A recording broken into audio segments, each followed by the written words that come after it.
I've always wondered, why doesn't the universe collapse into a tangled mess? Why can life emerge at all? Why do atoms have layers? Structure, order? The answer hides inside one of the coldest, most merciless quantum prohibitions ever written. Identical electrons are forbidden from sharing the same quantum identity. That single sentence pulled humanity out of one of physics' ultimate riddles. Why do atoms exist at all? This is the Pauli exclusion principle, an abstract quantum rule that, over the past 100 years, silently shaped the skeleton of the universe. It lets us exist. It let the stars burn. It gave the world structure. But that raises a harder question. Why can such a tiny prohibition on electrons don't duplicate hold up the entire universe? How does it work?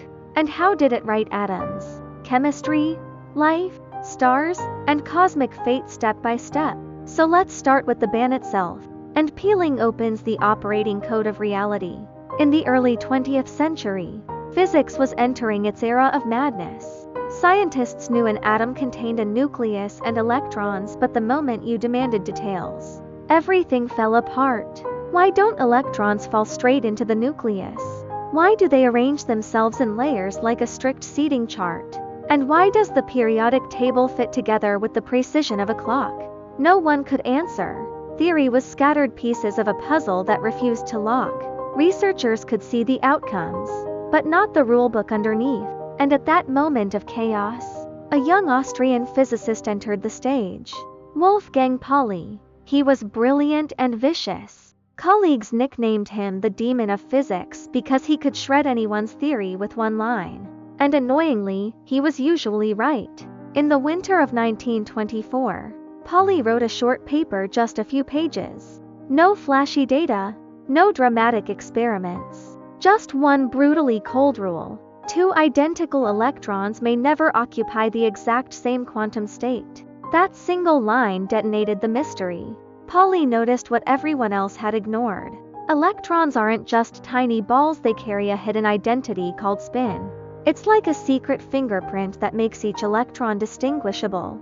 Now everything made sense. Hydrogen works fine, one electron, one seat. Helium? The second electron must flip its spin, reversing the fingerprint to stay in the same orbital. But if a third electron arrives? Too bad, no seats left. It must move to a higher floor of the atomic building. Layer by layer, rule by rule, the periodic table is formed. One quantum prohibition rewrote the history of science. Pauli didn't just explain why atoms exist. He laid the foundation for chemical structure and cosmic order. For the first time, humanity saw the truth. The universe is not a chaotic heap, but a structure upheld by a cold, elegant quantum command. But very soon, physicists noticed something even more brutal. Pauli's rule didn't just organize electron shells, it fought gravity. When a massive star burns through its fuel, gravity takes over. The star collapses, crushing matter inward. Atoms get squeezed. Electrons are forced against electrons. Every force is trying to ram identical particles into identical states. But the exclusion principle refuses. Electrons push back not because of electricity, not because of the heat, but because quantum law forbids identical existence. This is electron degeneracy pressure, a pressure born not from motion, but from identity. It can hold up an entire star. White dwarfs, the buried out cores of dead stars, are held aloft by nothing but this prohibition. A star is dead, cold, out of fuel, yet electrons still scream. You cannot make us identical. That single law stops gravity from crushing the remnants into oblivion. It's the reason white dwarfs don't collapse into black holes the moment the fire dies. But this standoff has a limit. Over about 1.4 times the mass of the Sun, the Chandrasekhar limit. Even exclusion can't keep electrons arranged. Gravity keeps squeezing. Electrons are forced into protons. Identity is erased. Matter takes a darker form. Neutrons emerged, and a new battlefield appears. Neutron degeneracy, another layer of Pauli's law, another refusal to overlap. Now neutron stars stand where suns once lived. A teaspoon of their matter weighs as much as a mountain. The city of Manhattan compressed into the size of a raindrop. And even here, the same cold rule whispers through the void. You will not be identical. But gravity doesn't give up forever. Beyond another boundary about 2 to 3 solar masses, even neutrons lost the fight. Quantum identity collapses. Nothing can resist. Space-time caves in. And that is where black holes are born. Think about it. The path from warm suns to cosmic abysses is dictated by a quiet quantum prohibition written a century ago. Pauli's rule draws the borders of stellar evolution. It separates white dwarfs from neutron stars. It decides whether a star dies quietly or rips open spacetime itself, and the universe obeys. But thermodynamics answers back with Rule 2, the one that kills another flavor of fantasy outright. You can never convert heat into work with 100% perfection. Some energy always leaks into a colder reservoir. Some of it always becomes waste. There is no machine that turns thermal energy entirely into output.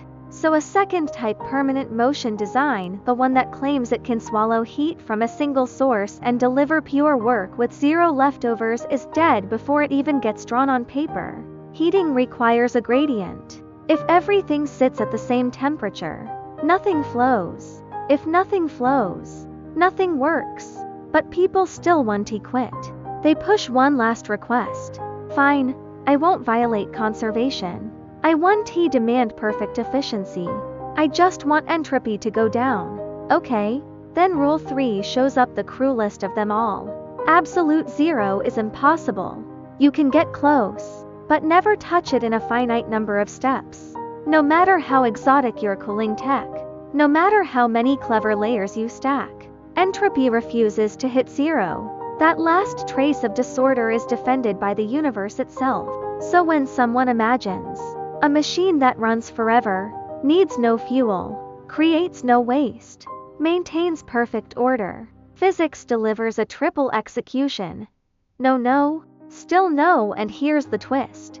All that quantum jitter, all that vacuum flickering, all that baseline noise, it's not a loophole you exploit. It's the guardrail preventing loopholes. It's the universe policing itself, making sure energy isn't free, the heat isn't perfect, entropy doesn't reverse, and motion never appears out of nowhere. You can cool matter to a whisper above nothing. Atoms will still shake. You can clear out every particle in a chamber. The vacuum will still churn with phantoms. You can fantasize about harvesting that jitter for unlimited energy. But the moment you try, thermodynamics demands payment. Because this is the one clause the universe never negotiates. Disorder wins on the big stage. Perfect engines are fiction. And that's why every time humans chase perpetual motion, whether by heat, by vacuum, or by quantum noise, the universe replies with the same shrug. Cute idea. Denied. Because if perfection existed, if the motion had no cost, if entropy could rewind, the universe wouldn't be a universe. It would be a software bug. Instead, reality is held together by unforgiving accounting.